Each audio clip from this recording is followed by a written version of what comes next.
Millennial right-winger Charlie Kirk spoke about the 2020 election on Fox News, and it's a festival of stupidity.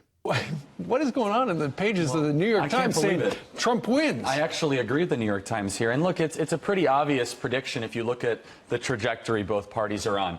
You see the Republican Party, which has rightfully become the party of Donald Trump, which is about results, middle America, energy independence, and jobs. You look at the Democrat Party, they're becoming the party of Karl Marx. It's, what are the most radical socialist ideas that we can possibly embrace? And I think Brett hits the nail on the head here.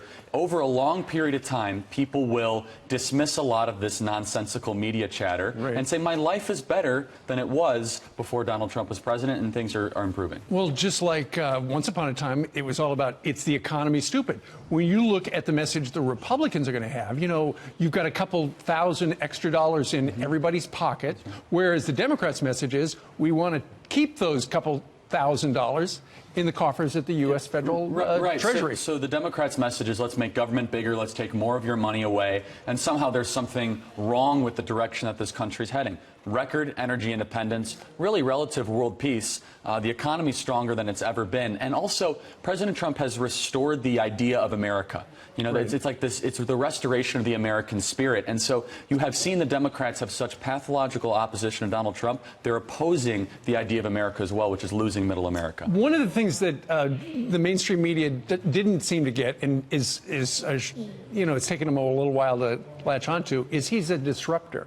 And he's working things the way nobody's ever worked them before, and it's driving them nuts. He's breaking all the conventional rules. I mean, how would you ever see a president before go to a state like Minnesota, northern Minnesota, and talk about... Why bother? Well, yeah, exactly. Minnesota doesn't matter, and he has thousands, tens of thousands of people show up for him. He is redoing the traditional Republican playbook and the D.C. playbook, and he's succeeding because he comes from a business mindset. He comes from a business background, and these D.C. lobbyists, people that have been there for 30, 40 years, they're still not sure how to handle him, and that's why he's going to convincingly win re-election.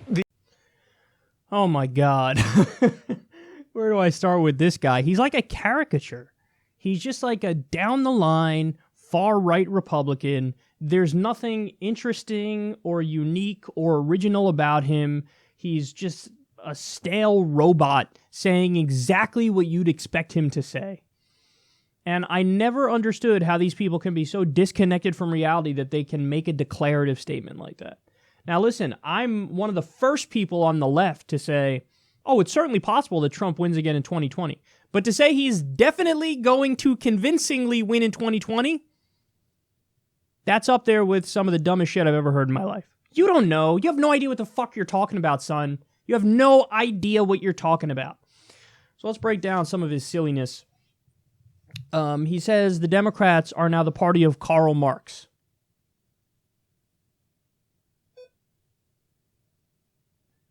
I don't even know how to respond to that. I don't. You look at people like Chuck Schumer, you look at people like Nancy Pelosi. I mean, this party in Washington, D.C., it's packed full of corporatist, neoliberal, warmonger, Republican light characters. They can't wait to agree with Republicans, as evidenced by everything they've ever done, every policy they've ever pushed for. So the idea that the Democrats are the party of Karl Marx, no, the elected Democrats in Washington, D.C. are, if they're the party of Karl Marx, then the Republicans are half the party of Karl Marx, because the Democrats agree with the Republicans half the time. It, again, just shows you how all of the empirical evidence is just totally absent from the conversation and from this guy's analysis because he's a clown. And by the way, let's be crystal clear here. The reason I say that the Democrats are corporatist neoliberals is because look at what they do. I mean, they vote to deregulate Wall Street. They've done that repeatedly. So what is that? Is Karl Marx in favor of deregulation leading to anarcho-capitalism? Is that what he's in favor of? Or is he in favor of corporatism? Is that what he's in favor of? Of course he's not in favor of that. Oh my God, this is so silly. How are we even having this conversation? Then they talk about tax cuts, and they just lie. Oh, the tax cuts have put thousands of dollars in everybody's pockets. No, it hasn't. It hasn't at all. You know how they calculate that number? They do the average of how, and then they say this is the average amount that will go into everybody's pocket. Well, the average is massively misleading. Why don't they tell you the median? They don't tell you the median because it destroys their fucking argument. Because 83% of the benefits of that tax bill go to the top 1%. That's literal. 83%. In fact, over a 10-year period, that tax bill raises taxes on everybody making $75,000 a year or less. So they're just lying. That's what that is. That's a lie. That's a lie by omission. Actually, it's a lie by commission too, because to say it puts thousands of dollars in everybody's pocket, that's just not true. And then these last two are my favorite. One of them is Dems are opposing the idea of America. What? We're opposing the idea of America. I don't even understand what that means. Like, what are you saying? What does that mean? We oppose the idea of America. No, we live in a country called America. We are trying to improve the laws to fix this country we call America. We want people to actually experience what used to be called the American dream. By the way, now it's the Canadian dream. Studies show that in Canada, they have much more social mobility, economic mobility. So in other words, if you're born, let's say, lower middle class, you're much more likely to graduate to middle class. Or if you're born middle class, you're much more likely to become upper middle class in Canada than you are in the US. So Canada is beating us on the category of the American dream. So this idea of like, oh, you guys don't even believe in the idea of America. What does that mean? I haven't seen any Democrats proposing legislation that abolishes the idea of America. You're just making shit up. You're just making shit up. We have a different idea of what would make this country great than you do. So what do? Instead of engaging with what we're saying, you say, oh, you oppose the idea of America. What? You're not even, but that's the point. You're not even trying. You just do lazy fucking right-wing bubble platitudes and think that you're making a point. But anybody who's willing to be even mildly critical of what you're saying is going to laugh at you, you clown.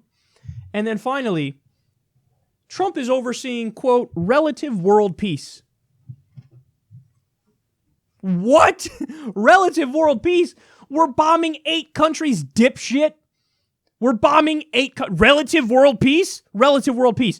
We're still at war in Iraq. We're still at war in Afghanistan. Now we're permanently occupying Syria. Then there's Pakistan, drones, Yemen assisting a genocide, Somalia, Libya, and I'm missing one, at least, the shadow war in Africa. You just don't follow the news on this stuff and you don't care because it's not your family directly being affected by it. Whatever, it's poor brown people, Middle East Arabs, fucking Muslims. Who cares? I don't care. Oh, we increased drone strikes 432% and massively increased the number of civilian casualties. Relative world peace. It's relative world peace. That's what that is. It doesn't count that we're fucking actively bombing 8 different countries this very second. God damn it, these guys are so stupid and misleading. I can't believe anybody watches that. But that's the thing, man, is a lot of people watch that and they don't know what I just told you because the media doesn't cover it in any serious way. And so they watch that and they're just like, I guess he's right. Relative world peace or something, bro. But that's not true. Oh my God, that's not true. Jesus Christ. Oh, God damn it.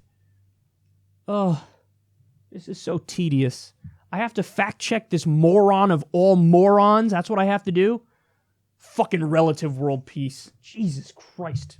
You should be embarrassed. You should fucking delete all your social media accounts for such a dumb claim. Relative world peace, my ass cheeks.